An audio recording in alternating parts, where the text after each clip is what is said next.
Have you ever been in a dance class and you felt so much pressure to do everything perfectly? I mean, you want to get your memory, you want to do your alignment, your technique, my arms. Well, I'm here to tell you that it's okay to pick just one thing to work on in your class.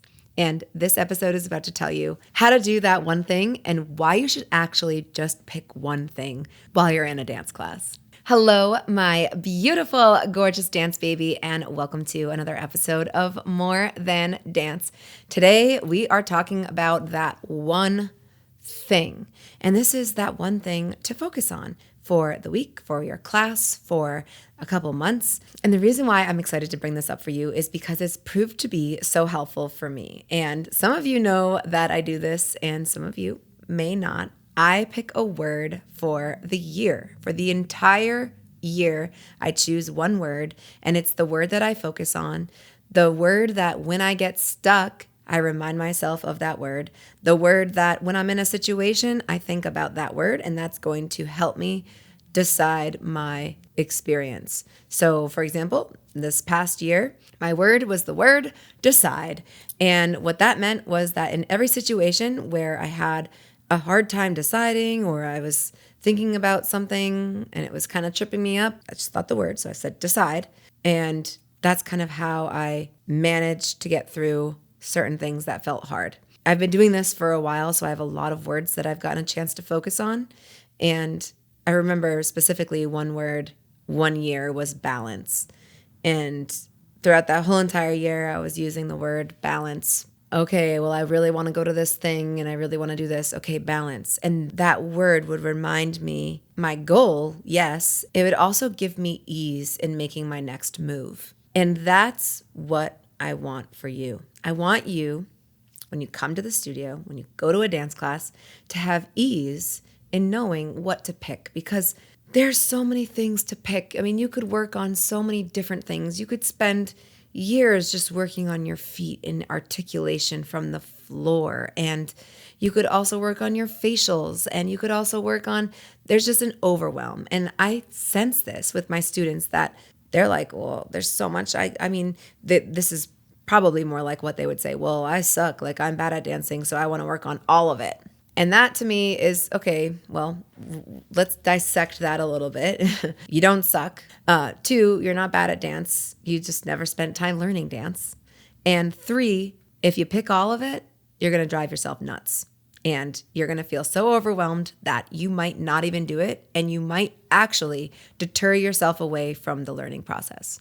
So one thing, how can you pick one thing? Well, before we go into how to pick one thing, we're going to talk about why one thing. I want to introduce you to the concept of your dance class not being, well, we know it's not a stage. We know it's not a performance. It's also not the end all be all. Think of it more of like a science lab. Things are happening. We're experimenting. We're doing different things every time we're in there because it's true. We're doing different choreography, and we're also doing same things, like we're always pointing our toes. We're always thinking about expansion. We're always thinking about our technique, connecting with the audience. And if we can boil it down to one thing, we're going to have more clarity, and from that, more growth. So we sometimes do this exercise in the beginning of one of our classes. We have a circle, and we say our name, and we say our intention for class, and people will say, I want to focus on blank. Or I want to focus on blank. And while I love that, I also love the idea of going down into the layers of what that one thing actually is. So, for example, if someone said, I want to work on memory. Well, as you know, memory is such a vast idea, and there's so much about it that it's like, how are you working on it? So whenever you have your idea, I want you to train yourself to go a little bit deeper. So, okay, you want to work on memory. All right, well, let's go deeper. What specifically about memory do you want to work on? It's almost like they're already anticipating that they're going to forget a part of the routine. So a different approach could be going into the class. Like, this is how I go into a class. I go into the class with the full expectation that I'll remember the choreography. I'm not even thinking I'm going to forget it. Though, if I really were to dissect every choreography I've ever done, I've always forgotten pieces. I'm not paying attention to that. First, I'm paying attention to the fact that I'm going to love the choreography. I'm going to connect with the music. I'm going to have fun. And then I find that part that is tripping me up. And it's that part that I get to focus on. And if I go deeper, because I want to find one thing, it's specifically the transition between this move to this move that is tripping me up. And that is what I'm going to focus on. So that becomes my one thing of the dance class. Some of these ideas you might not be able to develop until the class has started. So it might be hard to get to your one thing. And that's okay. Because the idea is, if you want to focus on your memory, okay, what does memory allow you to do? Now we get to get even deeper. Memory allows you to perform from a place of authenticity because you're no longer thinking about the moves and their exactness and when they happen. You're able to live and breathe in the movement, so it's going to feel more authentic and more real for you and your personality to shine. Memory allows you to connect with your audience.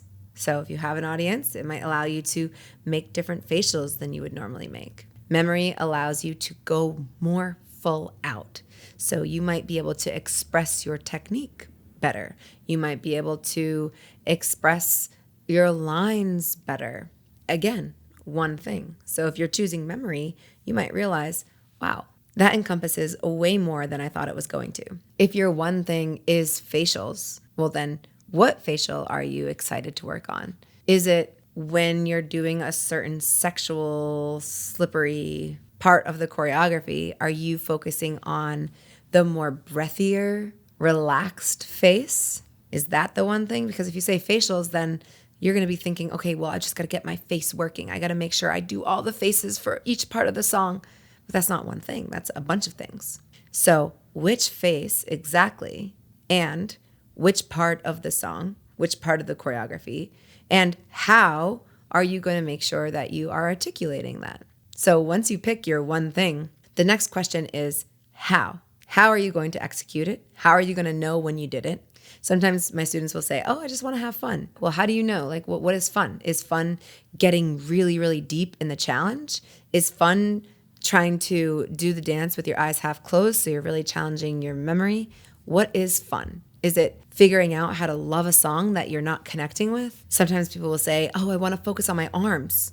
Okay, well, which ones? Do you want to focus on the arms during this section of the choreo? Do you want to focus on actually just, it ends up being that it's just your fingers that you really want to focus on? Is it that you notice that your triceps drop down and you don't have enough control over the upper part of your arm and that's what you want to focus on? So once you have your idea, my advice to you is figure out how you can go deeper. What I love about this trick is that once you go into improv that week or that day that you're working on that specific skill, you get to translate that into your improv. So if it is that face, that breathy, sensual face, see how you can incorporate that some more in your improv. If it's lifting up through your triceps, it's maybe, okay, now maybe my improv might incorporate a little bit more of arm movements than I would normally put in. The most relieving part of picking one thing is that you get to let other things fall off. So when we go into a class and we have all these expectations of being so good everywhere, aka not focus on one thing, focus on all things, we stress ourselves out about getting all of them right, getting it all correct. When you do get to pick one thing, you get to let other things fall off the wayside. That means that maybe that class, you're not focused on arms because you're focused on your face. That means that maybe in terms of exact technique and getting your turns perfectly, you're not worried about that because you're worried about your arms. Maybe your focus is delivery and the execution of your movements. So therefore, if you're strong and you're dancing full out, then you might notice that you might forget a couple movements. But it's okay because strong and wrong, right? What this is going to do is create some consistency throughout the class so that, one, your mind doesn't go into other buckets thinking, okay, well, I got that. Now I have to get this. It's like this scavenger hunt of checklists that you create, which ends up sometimes putting way too much pressure on you than needs to be for the class. So pick your one thing, nail it, figure out how you can execute it to its fullest, And you might even ask for feedback on it. So something you could do is say, hey, I'm working on this today. During that round, did you notice if I XYZ? Learn to use your resources and ask questions. Once you stop trying to fix 10 different things and only focus on one, you're going to find that your results get propelled forward. The mastery of one thing is going to feel so much better than almost getting all of the other things. And just to give you a quick little story about me thinking about one thing. So when I had my knee surgery and I was going back into dance, my one thing, believe it or not, was safety. It was focused primarily on taking care of each step. So it was being ultra cautious of my weight transfers, making sure I didn't slip, making sure that whatever I could do and know I could do full out, maybe I would take that back 20% in care of my knee. So you might find that your one thing is going to be dependent on how your body is functioning that week. Your one thing could be because you've experienced so many different things that day. So it was a hard day for you. You got stuck in traffic. It was raining. You dropped your coffee. So maybe your one thing is to find relaxation in movement. That might not have been your choice that night if your day didn't go as crappy as it did. And now that it did, you get to pay attention to that. And how cool is it to be able to pay attention to that? Because now in the class, if you want to feel relaxation, that's where you're going to put your focus.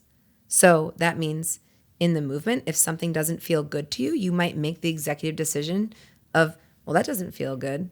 And my word is relaxation. So I'm going to figure out a way to make that more enjoyable for me. So it gives you this agency and this executive functioning towards your learning experience on the dance floor. So I hope that you can use this little trick the next time that you're at dance class. And I hope it keeps you centered, focused, and relieved. Take that pressure off. Thank you so much for listening. I hope that this was helpful. And if it was, it would mean the world to me if you left a 5-star written review on Apple Podcasts or Spotify. This is the only way the podcast will grow to help other people just like you with their dance journey. Thank you so much, and I'll see you on the dance floor.